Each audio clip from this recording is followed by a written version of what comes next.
kelompok 8 akan mewawancarai usaha gepetdor yang berkaitan dengan mata kuliah etika bisnis. Di sini saya Muhammad Akbar Utama Basena dengan anggota Salsa Asi, Alini Cahya, Rika Sakti, dan Sandina Widya.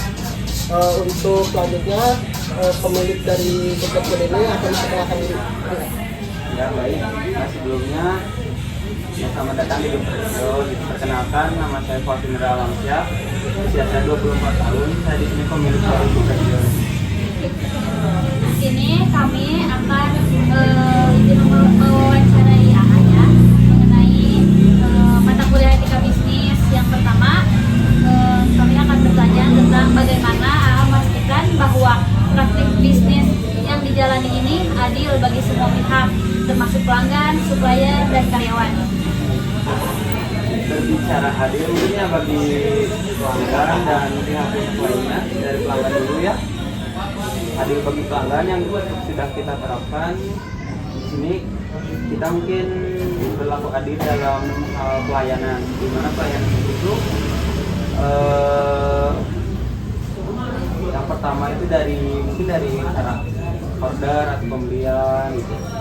Dimana kan dari sini order itu baik tulisan, jadi mungkin di situ tuh kita itu berusaha adil itu dengan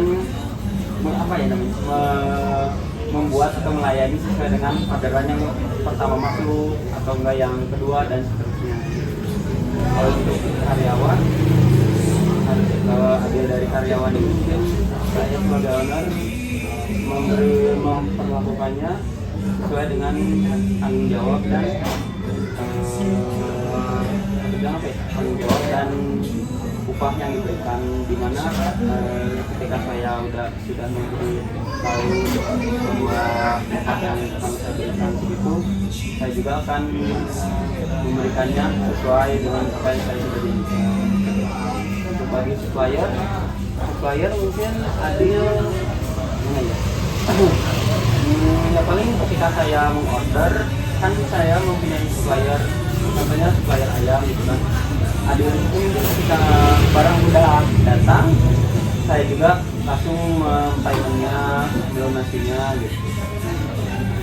Untuk selanjutnya, bagaimana AA membangun hubungan yang saling menguntungkan dengan supplier dan mitra bisnis lainnya? Apalagi mitra bisnis lainnya dengan baik yang menguntungkan. Ya ketika saya mengorder ke supplier, saya juga otomatis membayarnya sesuai dengan harga yang ditetapkan. Bahkan ketika saling menguntungkan itu bagi saya dan supplier, ketika saya mengorder produk banyak dari supplier, mungkin supplier juga bisa memberi potongan harga karena dari pihak saya juga mengorder banyak. Selanjutnya, bagaimana Anda memastikan bahwa bisnis Anda dijalankan dengan integritas moral yang tinggi, termasuk kejujuran dan transparansi? Untuk kejujuran ini untuk konsumennya berarti ya? Dari konsumen sama karyawannya juga. Untuk karyawan.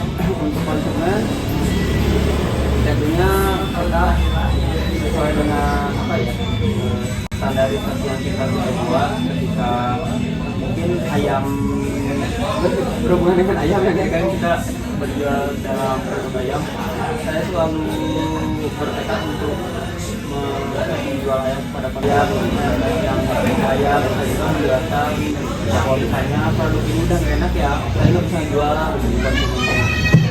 Jadi kalau untuk kejujuran dan karyawan transparansi dan bidang uang ketika karyawan memegang uang kedai mereka berusaha jujur kepada saya untuk bahwa dan produk ini laku berarti harganya baru ini laku harganya gitu aja sih. Yang belum bayar siapa, yang belum bayar siapa, dan kalau untuk transparansi penjualan Apakah memiliki struktur organisasi yang memungkinkan karyawan untuk mengambil keputusan bertindak secara mandiri? Kalau untuk di Gufret ini baru yang nomor satu paling bergerak sendiri ya kita mungkin kita selingan istirahat atau selingan apa gitu kita dia sendiri ya dia udah mengerti mengenai tugas-tugas yang harus dilakukan seperti yang melayani atau membuat dan menerima pembayaran. Itu aja sih Pak, karena yang karyawannya kan cuma satu gitu, harus begini. Terus bagaimana Aal menangani kesalahan atau kegagalan dalam bisnis dengan cara yang jujur dan transparan? Kegagalan, contohnya kegagalan bisa.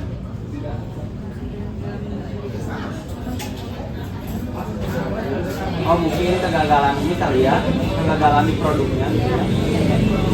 Paling ya kayak yang poin pertama tadi bisa misalnya ayam udah lama emang kita nggak gunain lagi, ayam selalu digoreng hari itu kita udah coba kita yang baru misalnya emang ada sisa pun kita nggak berani ngejual lagi gitu. Itu sih transparan.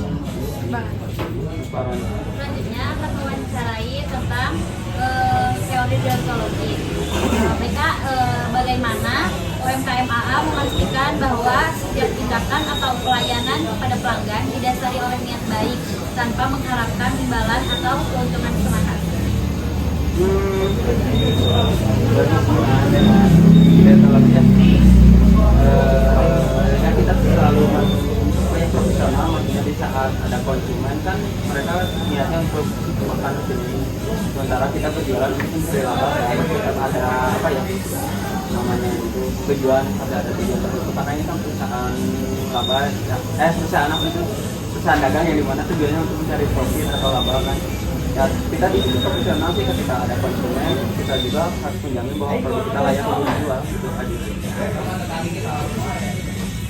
Selanjutnya dalam menjalankan bisnis bagaimana UMKM menjaga konsistensi berbuat baik kepada karyawan dan pelanggan tanpa syarat. Tanpa syarat ya ketika apa ya tadi karyawan dan pelanggan dari pelanggan mungkin ketika ada pelanggan request ini nomor itu bahkan sudah jadi settle, kita ya harus selalu apa ya menerimanya dengan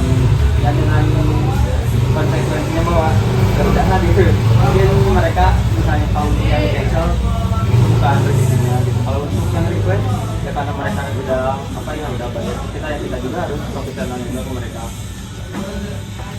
Selanjutnya mengenai teori hak, bagaimana UMKM AA menghormati martabat dan hak setiap individu, baik karyawan maupun pelanggan, sebagai tujuan utama dalam menjalankan usaha. Kalau untuk menghargai hak dan martabat ya ketika yang namanya jualan kan kita berkomunikasi dengan konsumen, dengan karyawan, dan kita tetap hanya bercanda tapi ada batasannya. Ketika mungkin kita katanya coba ya itu ngobrol dengan konsumen, terkadang kita juga berinteraksi dengan konsumen hanya tentang apalah gitu, tentang asal dari mana asal darinya, kita juga ada jaga batasan, nggak asal plus kayak ke dekat ada di mana, kita tetap ada batasan dan untuk menjaga martabat.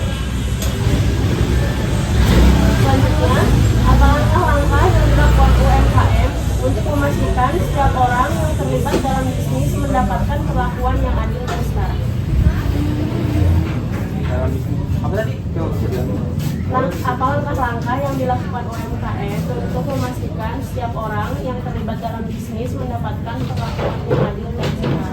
Yang adil dan setara ya kembali lagi ke standarisasi kita sih. Kalau misalnya di saat kita menjual produk ini yang mereka butuhkan ini kita harus memberinya ini, apalagi kan contohnya kayak misalnya apa ya kayak dibungkus kali ya, kalau makanan yang di situ ya kita harus sesuai dengan pesanan, tidak ada yang dikurangi, tidak ada yang dilebihin. Dan kalau untuk karyawan yang mungkin kita berlaku adil dalam jam kerja, hari mungkin hari libur, kalau ada apa-apa kita obrolin, misalnya mendadak atau pulang dari sakit, untuk kita harus tepat waktu, jangan sampai kita udah janjinya ini berbeda, gitu aja sih. Baiklah, terima kasih atas jawaban dari wawancaranya. Semoga usaha geprek ini tetap laris manis tanpa mengurangi hak sama kewajiban dari pemilik, supplier,